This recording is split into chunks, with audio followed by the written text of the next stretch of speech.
बच्चों, चलिए प्रश्न पढ़ते हैं। स्तंभ फर्स्ट में उत्कृष्ट गैसों के यौगिकों की सूची को स्तंभ सेकंड में उनके आकृति से मिलान कीजिए तथा उचित विकल्प पर निशान लगाइए। हमें यहाँ पर स्तंभ फर्स्ट में ए दिया हुआ है XeF4, बी दिया हुआ है XeF6, सी दिया हुआ है XeO3, डी दिया हुआ है XeO4।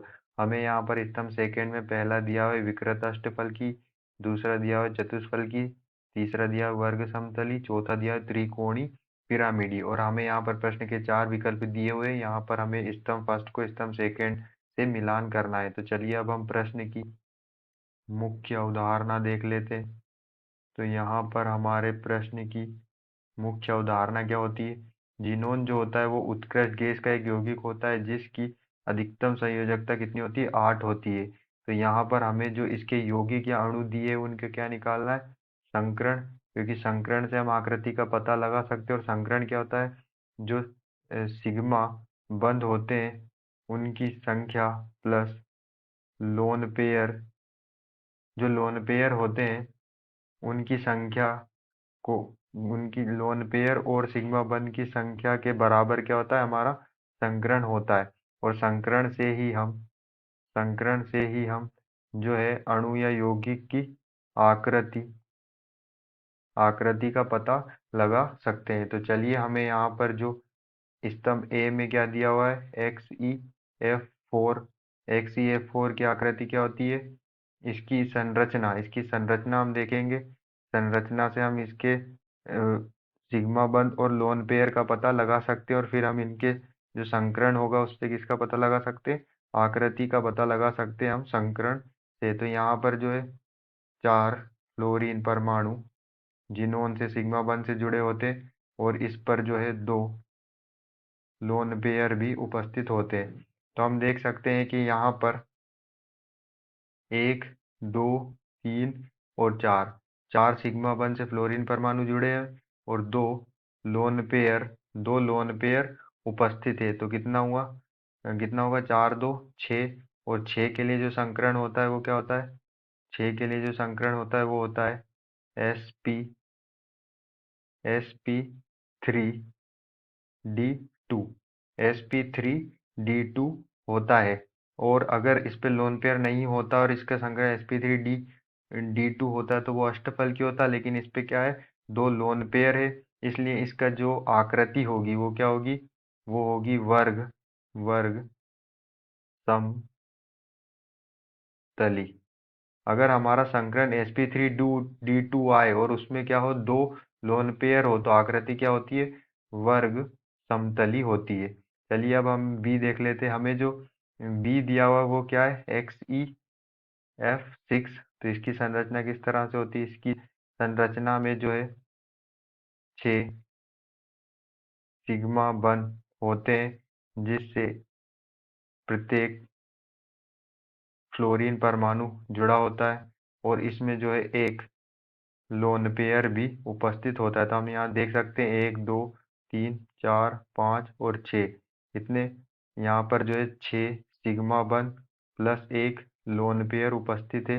मतलब कितना होगा? 7। और 7 जो होता है उसका इसका संकरण क्या होगा? इसका जो संकरण होगा इसमें 7 मान आता है वो होता है sp3 और D3।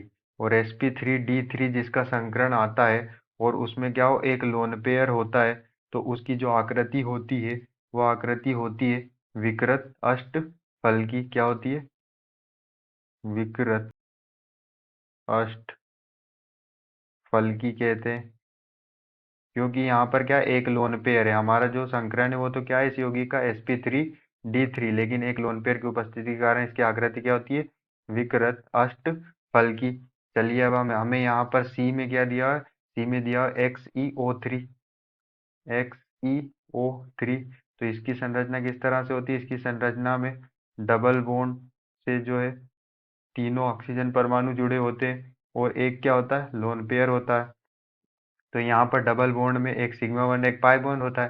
तो यहाँ पर कितने सिग्मा बंध है? यहाँ पर जो 3 सिग्मा बंध और एक लोन पेयर उपस्थित है। 3 सिग्मा बंध और एक लोन पेयर है, मतलब 4। और 4 के लिए संकरण क्या होता है? sp3 हो और जब sp3 संकरण हो, क्या हो, sp3 संकरण हो और एक लोन पेयर हो। जब sp3 संकरण और एक लोन पेयर हो तो आकृति क्या होती है, आकृति होती है त्रिकोणी, त्रिकोणी पिरामिडी, त्रिकोणी पिरामिडी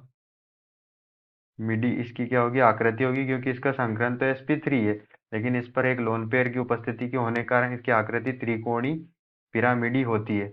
हमें जो स्तंभ फर्स्ट के फोर्थ में दिया XeO4, क्या दिया है, डी में हमें दिया है XeO4। इसकी जो संरचना होती है वो कुछ इस तरह से होती है। इसमें चारों ऑक्सीजन परमाणु जो होते हैं वो चारों ऑक्सीजन परमाणु जो होते हैं डबल बॉन्ड के साथ जो हमारे केंद्रीय परमाणु जिनोन के साथ जुड़े होते हैं। हमारे केंद्रीय परमाणु जिनोन की अधिकतम संयोजकता 8 होती है, और हम यहाँ पर दे सकते हैं चारों ऑक्सीजन परमाणु से यहाँ पर जिनोन की डबल बॉन्ड के साथ संयोजकता जो है पूर्ण हो चुकी है, तो यहाँ पर ना कोई लोन पेयर उपस्थित नहीं होता। और इसमें कितना सिग्मा बंध होते हैं, 4, क्योंकि दूसरा जो बंध है वो क्या है, पाई है, तो हम पाई बंध को संकरण में नहीं लेते, तो यहाँ पर जो है 4 सिग्मा बंध प्लस 0 लोन पेयर है, तो कितने होगा, 4। और 4 के लिए संकरण क्या होता है हमारा sp3।